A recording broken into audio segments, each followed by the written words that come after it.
So I'm going to use this opportunity to spin because we're at this, unless you have anything to say about this particular subject. So you guys went to high school at the same time, right? we did. Yeah. So we Okay. graduated together, all this stuff.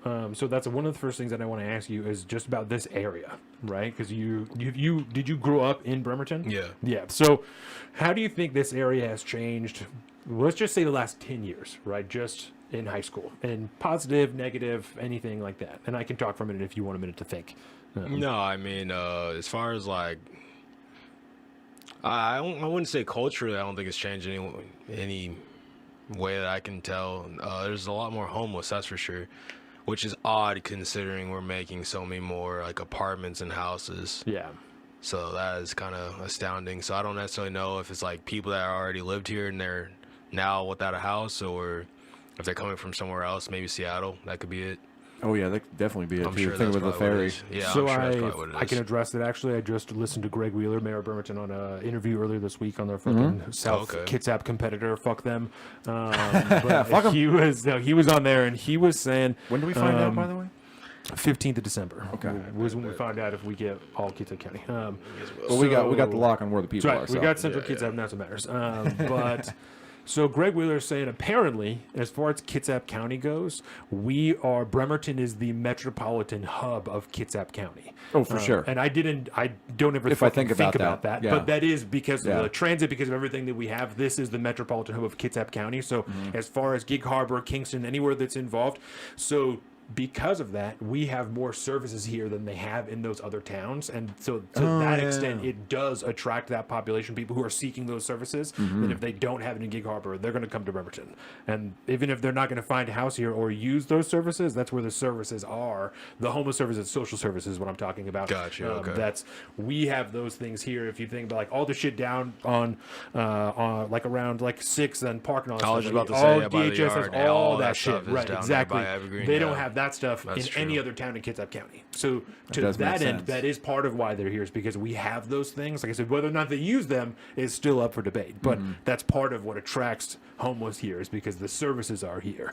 And shelters, like we have Salvation Army, and a lot of those other towns don't have any shelter at all. Yeah, and all of ours is like around the same street. Yep, so it's all that's centralized fair. in Yeah. that What year did you guys graduate? 2013. Yeah.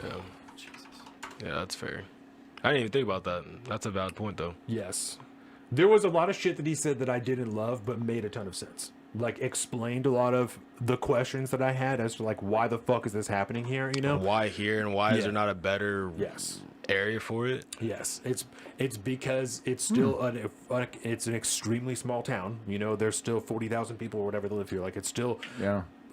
From when you guys graduated in 13, population was a little over 38,000. We're sitting around 34 and a half. like 10,000 more people. Yeah. Which over 10 years doesn't seem like a huge growth. Nah. It seems kind of like standard. Yeah.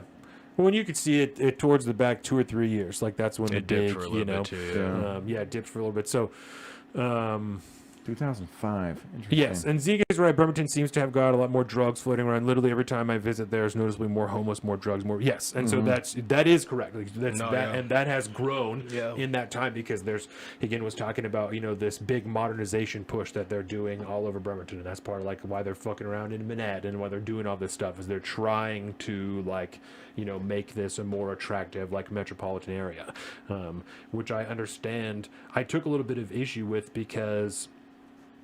And I guess it just depends on like what you want and how you view it, But in my mind, and maybe this is, I'm sorry to keep qualifying it, maybe it's also a misunderstanding of like what this town is, because I never considered it the metropolitan hub of Kitsap County, It makes sense. I kind of always thought so. It's bigger than people think it is. Yes, it does make sense. In my mind, it's still a small town. Like, this is still a place that you can live if you want to live in, like, a relatively quiet, small town. That's what Bremerton still is. It's a satellite city of Seattle, so there's going to be other connections there. There's going to be some big city stuff, but it's still a small town. Yeah, and try that in a small town. I like that aspect of Bremerton, and that's one thing I appreciated about, like, growing up here, is when I grew up here, junior year, I was walking from one side of town to the other, literally from West Bremerton to East Bremerton, with zero concern. There's no way in fuck, if I had a 17-year-old, I would have zero concern about him walking from East Bremerton to West Bremerton now. Yeah. And that's... I have an issue with that. I like the small town aspect. That's something I always enjoyed about living here. So, Well, even where I fucking live, man, in the middle of the woods, it used to be the only thing you had to worry about were like bears and cougars and shit like that. But now, I mean, there's tweakers walking all over my fucking streets. But that doesn't in the middle of bumfuck. That doesn't seem to be what Greg Wheeler or the political leadership of Bremerton wants. They want modernization. They want expansion. They want growth. They want, you know, all this stuff. Like he's talking about a fucking whole block that's going to be, you know, whatever, a live fucking artistic experience for like. And I don't have an issue with a live artistic experience, right? My issue is I want to be able to drive through downtown Bremerton. These are things that I want, you know, and so I don't know. It's interesting, you know, and there's nothing inherently wrong with it. I think it just is a difference in views of this town. You know what I'm saying? Yeah, it's kind of interesting because the more and more like I actually sit and process it, we are next to the Mecca, right? We're right next to Seattle. We're not that far away at all. We are like the central point of this. I think as the bigger and bigger this town gets, the city gets, I think every big city has like homeless. They have the same problem. If you really think about it, like Seattle has it, New York has it, literally any big city has it. It's just, I wonder what those cities do to combat it compared to here. Because I think it's getting more prominent here, so now it's obviously an issue with us. Right. But I wonder what the other cities that have been doing it for much longer, you know, I wonder what they do about it. Because, I mean, I don't think there's really a resolution to it. It's just a good, better, and best situation. Yeah. There's no real solution, just no real solution. A way to treat it a little better. Yeah. And that's what I think part of the issue that the leadership is running into is that the people who live here that like share that same mentality that I do, that they're like, well, I liked the small town aspect of it. Kevin is questioning whether or not. I don't think it's a small town. Well, it's a city. It's a city. So compared to a lot of, it's a small city, I'll say that much. And that's probably compared a to a lot of places, but still, I mean, Bremerton it's got a lot of small town vibes compared to like other major suburbs of major cities. I'm not trying to over undersell it. that. It's definitely No, not. It's definitely not a very. There are a million other towns that are smaller than Bremerton, right? But I mean, as far as we're concerned, in Kitsap County in particular, this is the big city, right? And I mean, cities only do one thing. They continue to grow. They always do. Yeah. There's no way to level off and just maintain. So never happens. So then maybe it's an issue with the way that I have been perceiving this area. Because I've grown up, like I just never identified with it as like, I don't know. I just never thought of it that way. Yeah. And maybe it is, and maybe I've just have been thinking of it wrong the whole time. But expand on this is where the people are. And it's pretty massive, man. I know. Yeah, I know. I guess I don't know. I mean, there's areas of the city of Bremerton that get way the fuck out too, like going towards Seaback and down towards Belfair. Like a gray area, Trace and all. That's like a gray area of like exactly where Bremerton stops. I mean, it's a big ass. Let's see what the actual city limits are. It's interesting though, yeah, because I mean, I don't know. I didn't obviously hear Greg Wheeler talk, but yeah, if we're talking expansion, you can't tell who or how we're gonna expand without bringing the best of the best and the worst of the worst, right? Perception wise. So one of those issues are, like you said, they're going to continue to grow. Like if you want to have a city, you obviously have to have policies and plans for like how we're going to fix these issues. But in my view, those things are not going to be solved by government, you know. And so the growth of, I don't know that they're going to be whatever. I don't think they're going to be solved in the immediate, especially not by government, I guess I should say. And so the expansion of a city, in my view, is only going to grow those issues. It's not going to actually fix them. Like, we're never going to actually fix them because all of the biggest cities in the country, fucking Seattle, San Francisco, anywhere, especially in the West Coast, have the exact same issue, but on a much larger scale. Yeah, I wonder what Texas is doing, because that's that's even like what Rogan was saying, right? That's like the big reason why he went to Texas, because LA was getting too crazy with all that stuff. So I wonder what they're doing. Obviously, they're way more free, they're way more red than we are, but I don't know. There are a lot of policies that some towns and cities are willing to take up that other ones aren't. My best example for this, and one I give all the time, is Eugene and Junction City, Oregon.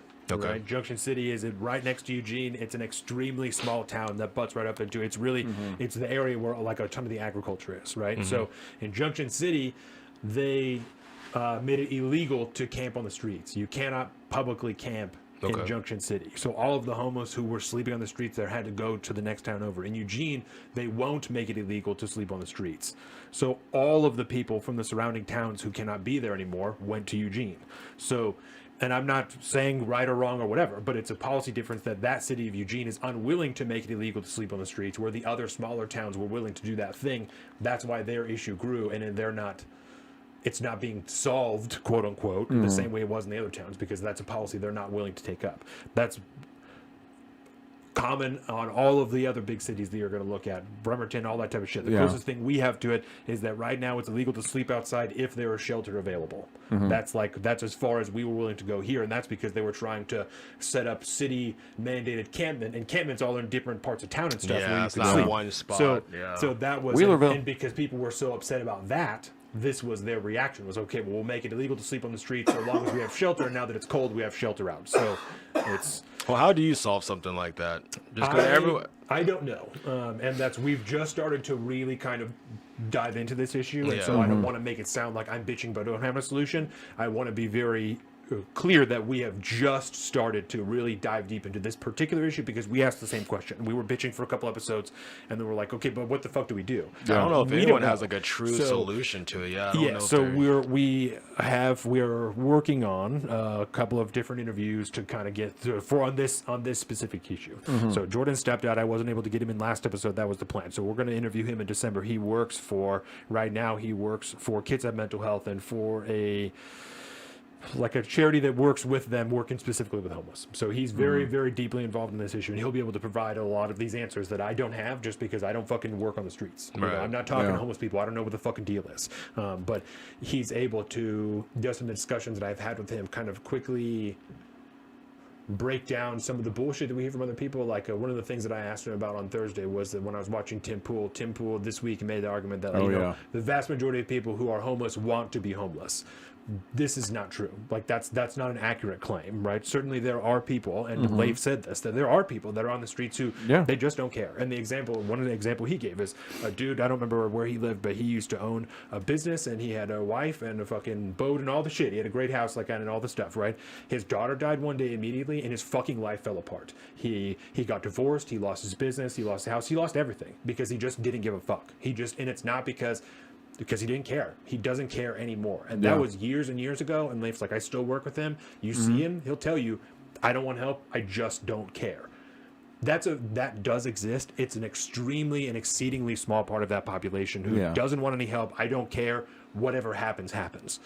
That it just isn't that common. The vast majority of people are dealing with one or multiple issues that are, for lack of a better term, intersecting in their existence of being homeless, and that's what's causing them this issue. But everybody's an individual, and everybody's intersection is going to be different. The things that are meeting up there is vastly different. So even the idea that you can solve homelessness with one policy is a logical fallacy to begin with, because there's going to be 1,000 different issues as to why people are there, and so that one solution isn't going to fit for all those people, maybe half of them, you know. And I think if there's one thing that I can say that I've definitely learned throughout the process of learning about this, is essentially that the problem, I don't like the fact that, I don't know what else you use, but the blanket umbrella term we just call the homeless, right? Or you could call it whatever you want. I know people call them the unhoused or whatever the fuck, but the homeless population,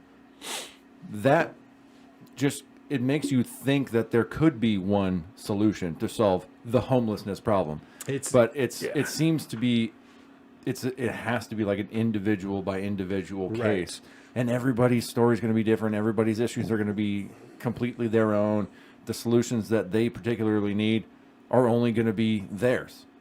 It might be similar for someone else, but I think that's probably the biggest issue, is that everyone has a specific reason why they're in the place that they're at. Yeah.